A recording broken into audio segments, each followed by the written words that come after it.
இன்னைக்கு நாம பார்க்க போற மீனோட பேரை சொன்னா எல்லாருமே இது தப்புன்னுவாங்க. தப்பு தப்பு தப்பு தப்பு தப்பு தப்பு தப்பு.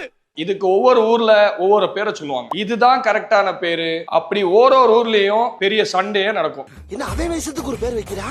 ஹலோ நண்பர்களே, நான் உங்கள் சகோதரன் ஃபிஷ் குரு சித்திக். நான் சொன்ன மீன் இதுதான். இங்கிலீஷ்ல பாரமுண்டி, சீபாசுன்னு சொல்லுவாங்க. மலையாளத்துல இதுக்கு வந்து காளாஞ்சின்னு சொல்லுவாங்க. தமிழ்ல வந்து கொடுவான்னு சொல்லுவாங்க. நார்த் ஈஸ்ட் இதுக்கு வந்து கொல்கத்தா பெடிக்கின்னு சொல்லுவாங்க. தெலுங்குல இதுக்கு வந்து சில இடத்துல பண்டு கப்பான்னு சொல்லுவாங்க. இந்த ஃபிஷ் வந்து பேக் வாட்டர்லயும் சீ வாட்டர்லயும் வளரும். ஆஸ்திரேலியாவுல நெட் மாதிரி பெரிய செட்டப் பண்ணி கிட்டத்தட்ட வருஷத்துல 40,000 டன்னு ப்ரொடியூஸ் பண்றாங்க. இதே மாதிரி இந்தியாவிலையும் பெரிய அளவுல இப்ப வந்து பண்றாங்க. பாஷா ஃபீல்ல யூஸ் பண்றவங்க இந்த ஃபிஷ் வந்து ட்ரை பண்ணி பாருங்க. ஏன்னா இதுவும் சிங்கிள் போன் தான், டேஸ்டும் சூப்பரா இருக்கும். அதுவும் இல்லாம ரொம்ப ஹெல்தி. வேர்ல்டுல நடக்கிற பிக்கெஸ்ட் ஃபிஷிங் காம்படிஷன்ல இந்த மீனை பிடிக்கிறவங்க தான் வின்னர். ஏன்னா இந்த ஃபிஷ் வந்து அவ்வளவு சக்திசாலி. அவ்வளவு சீக்கிரம் விட்டு கொடுக்க மாட்டான். மத்த எல்லா மீன் மாதிரியும் இதுலயும் எல்லா நியூட்ரிஷன்ஸும் இருக்கு. ஆனா இதுல மெர்க்குரி கண்டென்ட் அதிகமா இருக்கிறதுனால பிரெக்னன்ட் லேடிஸ் மேக்ஸிமம் அவாய்ட் பண்ணுங்க. மீனுடன் மீண்டும் சந்திப்போம். நான் உங்கள் சகோதரன் ஃபிஷ் குரு